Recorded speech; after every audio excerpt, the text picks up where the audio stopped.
Terrion, I appreciate you, man, coming on. UNF too, Commerce, California. You're facing Albert Morales. How did this matchup come together? George, I fought for him in the past. I was a CXF champion. Albert's fought for him in the past. He was also his champion as well too for Lights Out. And it's actually a matchup that he's been trying to put together for a while. Me and Albert we were managed by the same sports agency, Iridium Sports Agency, and so it kind of never really came to fruition. And then I believe he's not with them anymore, if I'm not mistaken. I still am. And then George was starting up this new show with the guys from Bash Boxing. And he wanted to do a tournament, and our two names were two of the names that were entered into the tournament. We both said yeah, and then he won his fight, I won my fight, and here we are. Why did he want to put this fight together for so long? Like, what about this matchup that he likes so much? I think the fact that just both of us push the pace, push the action. We're both action fighters. We were both in the weight class. Obviously, we both have been his champions, and so I'm pretty sure he wanted to put that together and see how that would play out, and here we are. To be clear, this fight is one of the fights to get for the featherweight title, or is this for the featherweight title? This is for the featherweight title. Okay. Because you mentioned a tournament earlier, so the tournament was the fight previous to this. Yeah, so UNF won. Okay. I was the co-main event. He was the main event. I fought Anthony Jimenez. I won my fight by third round rear naked choke. Albert fought Ryan Lilly and won a unanimous decision in the main event. All right. So when you look at Morales, what do you see in his skill set? He's big for the weight class. Normally 35, and with 45, we're fighting at 45 now, but it's like we don't really have to cut that much weight. He's a big puncher. He likes to come forward and throw hard and be aggressive, kind of like that brawler style. And he's a strong grappler. And so that's why all his fights, he likes to come forward, try to throw big bombs, try to get knockouts. And if it ends up being on the ground, he looks for the submission as well too. And so that's what I'm expecting out of him, to try to come out early, try to throw hard, throw heavy, try to knock me out. If he's not having success in the feet, he'll shoot for some takedowns and try to get me down on the ground there. Do you see him like strong in any particular area? Nowadays you see it sometimes, but not as much as you did like maybe 5 years ago. No, I think he has a well-rounded skill set, but I don't see him being like an elite boxer or a kickboxer or high-level jiu-jitsu black belt or like a D1 wrestler or anything like that. Like he has a good mixture of skills that he likes to use, and so that's pretty much kind of what I see in his game. UNF, the first event, it was last May. You guys both competed on that for the tournament. Morales, he faced Lilly. He won a decision. Did you actually get time to watch that live? I know you were the co-main event, but did you watch it live? Yeah. After my fight, I went, got the doctor checked up, did some quick interviews, and ran back out there to be cage side and to watch that fight. And what did you see in that fight? What I expected. Ryan's a good fighter as well too. I just thought for the matchup, size wise, height wise, length wise, Albert was going to have some advantages in those areas and be able to take advantage of it. I wouldn't have been surprised though. Lilly hits hard if he would have, landed a good shot and cracked him. But that's kind of what I expected, and he put on a good performance. But it's not me, So I expect I'm training hard. I expect to go out there and I expect to have a dominating performance like I did in my fight as well. And the featherweight, running around at featherweight, how is that for you? That 10 extra pounds is a huge difference. It makes it easier throughout camp, not having to sit there and measure calories, very, very strict and things like that. With me, when I'm training hard, my body naturally wants to be around 148 to like 152-ish. And so, making that 145, it's easy. So I know my cardio is going to be good. I'm able to strength train a lot longer throughout the camp. Usually I will cut my strength training, down about around the 2 to 3 week mark out when I'm going to 35, just because it's harder to cut that weight when you're lifting like that and putting on muscle and retaining water. So, fighting at 45, it's much more enjoyable. We hear the rumblings and the talks about, getting rid of weight cutting, and all the fighters want to get rid of it. And I hope hopefully that's something in the future they get rid of. I think it'll make the sport a better sport, less times where guys are having to pull out due to weight cutting, issues and things like that. And I also think, less injuries inside of the training room and things like that. When you're run down and you're dieting and you're trying to operate on 1,000 calories and you're training 2 or 3 times a day and you're in the gym, it's just a recipe for disaster in terms of getting hurt. So I think when hopefully in the future, they get rid of the weight cutting.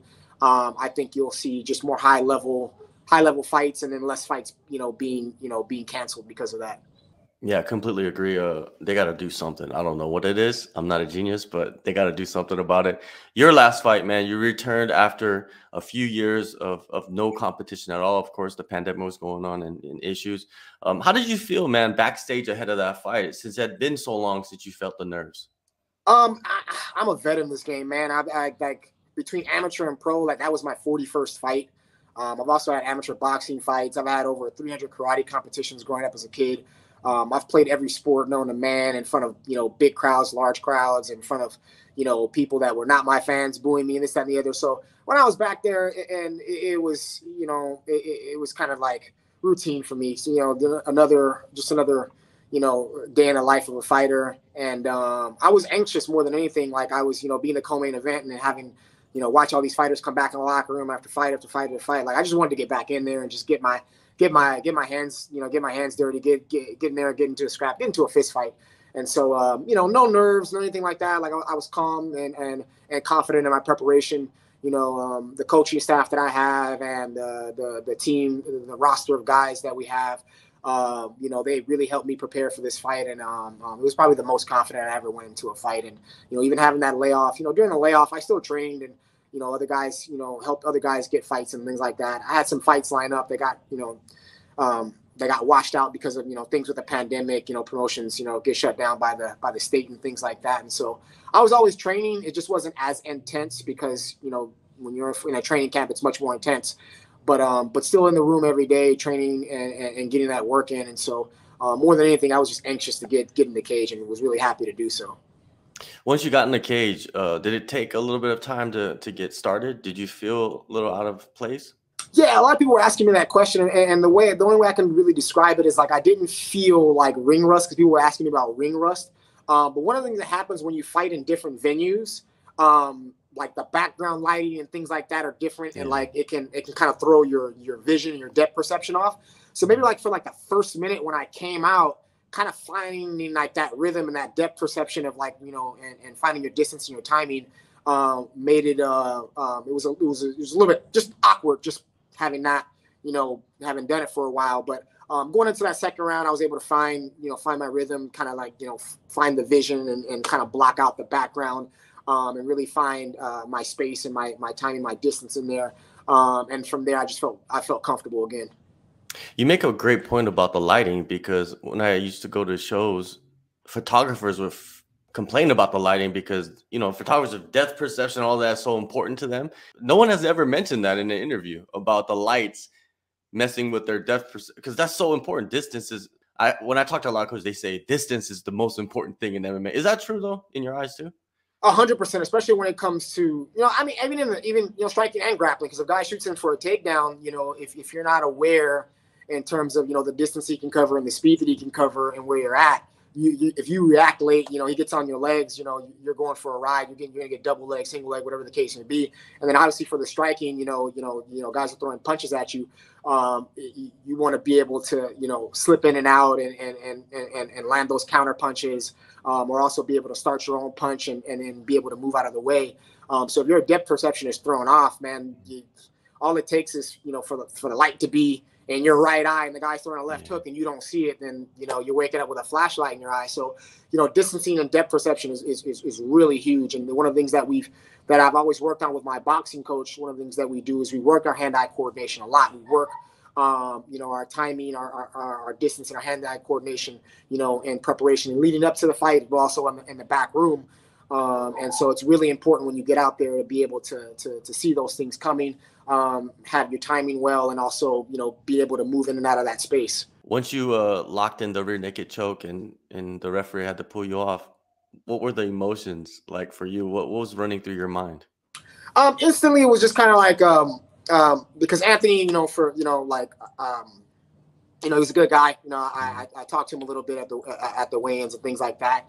And so, he's a tough fighter. He gave me a tough fight. So, for me, I'm a competitor. And so when I'm in there, my mind is 100% just on winning. But when the fight's over, if you watch any of my fights, whether I get a finish or whether a dominant decision, you don't really see me celebrate much. It's just more so, showing respect to my opponent. So my first thought was to show respect and to let him know, how much I respected him. And it was an honor sharing the cage with him and having that fight. But then like walking around and and seeing like the crowd and seeing people go crazy and then seeing my kids, a rush of emotions came over me because I realized like, man, like I haven't had my hand raised in a couple of years. It's been a while. And it was very emotional. So I got emotional at that point. But initially it was just kind of like showing respect to my opponent. But, getting my hand raised and having my kids inside of the cage with me and then being, excited and proud, and my wife being excited and proud, and my coaches and everything, like a rush of emotions came over me. How does that feel, man, to get that win over someone after so many missed opportunities, so to say? You know what I mean? Like there was a period in your career where, you didn't get any, there was a losing streak and you snapped that losing streak. You did it in front of your children. It must have been overwhelming. Did it hit you right away or did it take some time? It took a little time, and the reason I think so because I tried to block out all that stuff. Like I didn't want that stuff to get in my head because after my last fight, being another loss, like I was 6 in a row, and it's like, I'm looking at myself like, man, like, am I not that good? Like, have I lost it? You kind of feel, those doubts, those things start to creep in, and then I'm getting older. I'm 36, so I know I'm not, and I'm more in the twilight of my career.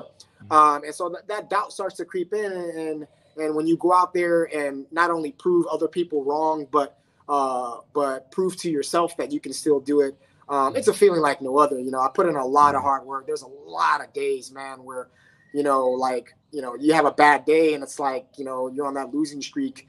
It creeps into your mind whether or not you should be doing this. And for me, like I never lost the love for the sport. I never lost the competitive edge and wanting to doing it, but I'm an intelligent person, and I've been watching fighting for a long time, and you see guys hang around too long, and that starts to creep into your head, man. It's like, man, am I hanging around too long? Can I still do this? And so to silence that own doubt from myself, man, was really huge, and keeping me going forward and wanting to do this.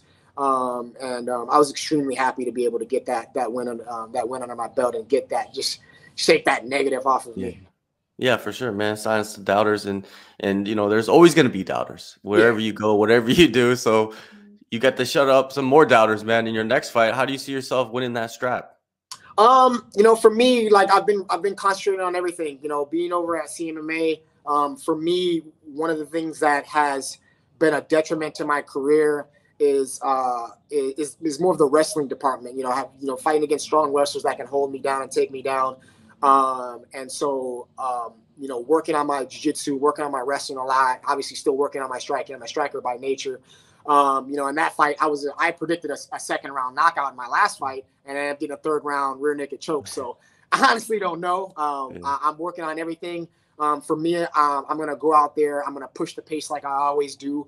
And whatever opportunity, jumps out for me, whether it's a knockout or whether it's a submission.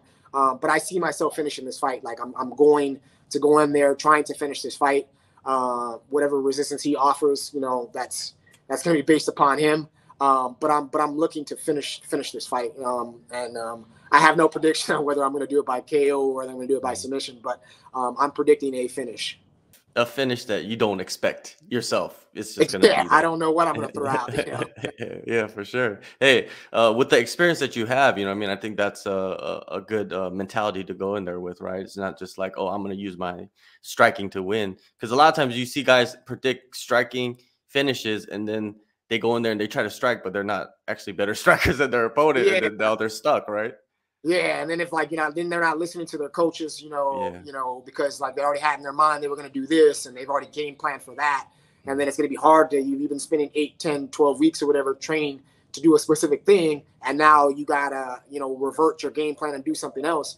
That's why I think it's important to go into a fight and kind of have like a general template in terms of what you want to do, but not specific moves or specific things I'm going to do for this round or that round, but just kind of ebb and flowing through everything, reacting and being able to improvise on the fly, and relying on your training and your instincts and things that you've done and covering all bases to go out there and get it done. One last thing, man, I wanted to ask you about before I let you go. You know, since you are a veteran of the sport, you fought for the UFC and the landscape of the sport at this moment. You know, you got the UFC, you got Bellator, you got PFL, you got some options in North America, and then even outside internationally, there's some decent promotions like KSW, One Championship. What do you think about free agency and things like that? Because that stuff was never talked about 5, 10 years ago in this sport, but now it's a thing. I think it's beautiful, man. I think competition it's better for everybody. When you have competition out there, it's better for the fighters. You know, they have more options to get paid, more options to fight and do other things and experiencing other things. And it's a great time for the sport. You know, I mean, I often find myself, on a Friday, Saturday, I got my phone going, I got my monitor going, I got my TV going, and there's 3 different, I got a boxing fight going, I got one FC going at 5 o'clock in the morning over here, watching the UFC in the afternoon. So, I mean, it's a great time for combat sports. If you're a combat sports, fan, I mean, this is like the mecca of it right now. This is a great time. And I think it's only going to get bigger. It's only going to get better. And I think free agency, like I said, it's important, when you don't have guys feeling like they're stuck in an exclusive contract, or maybe they don't feel like they're being treated right and things like that. It gives them more of opportunity to go out there and to feel appreciated, because for what we do, we put our bodies, we put our lives on the line, And so I think, for us, having, more options and things like that, it gets us more respect, the respect that we deserve. And I'm happy to see it, Yeah. As a fighter as well, right? Like, yourself, you're building yourself back up, and you've seen so many fighters build themselves back up. Anthony Pettis is making $750K a fight. That's insane. You know what I mean? Like, good for him. 100%. And that's what it's about, man. You see other sports, right? You see, things like in the NBA, like they have like a veteran minimum contract where it's like, if you've been in the league for X amount of years, like you deserve X amount of money, like bare minimum and things like that, where you can, still live your lifestyle, take care of your family, take care of your people and things like that. And so I'm just excited for MMA and, and all other combat sports, to dive into that realm to where, it's lucrative. And then we're going to be getting more athletes coming to our sport. Can you imagine, getting a guy, like a physicality like a LeBron James and teaching him how to box and do jiu-jitsu, like what kind of heavyweight you would see? Like, I think it's going to be incredible in the next, 10, 20 years. We got kids in our gym, man, that, even my son is 9 years old. And, I mean, when I was 9, like I didn't know anywhere near the stuff that he knows. And he sits here and watches Max Holloway fights on YouTube and Khabib fights on YouTube. And, and he's going out there and he's doing those things and he's learning those things, when we were coming up, we didn't have YouTube like that where we could, kind of dive into the lives of, of those superstars and see how they train and see what they do. And so the sport is just getting, better and better. I mean, you look at jiu-jitsu, in the 90s and you look at it now, it's insane. The same thing with the UFC. You go back, you look at, fights from 2005, 2006, and you look at it now, it's almost unrecognizable. And so the sport's going to continue to keep growing. And I love it. I can't just wait to see what it evolves to. No doubt, man. You doing your part, man. You got your main event coming up, UNF 2 for the belt, featherweight title. Let's do it. Terrion, appreciate the time, man. Always enjoy catching up and picking your brain, man. You got, like you said, man, you know the game. I'll admit it. You know the game. I appreciate it, John, man. Thanks for having me, man. And I look forward to seeing you again in the future.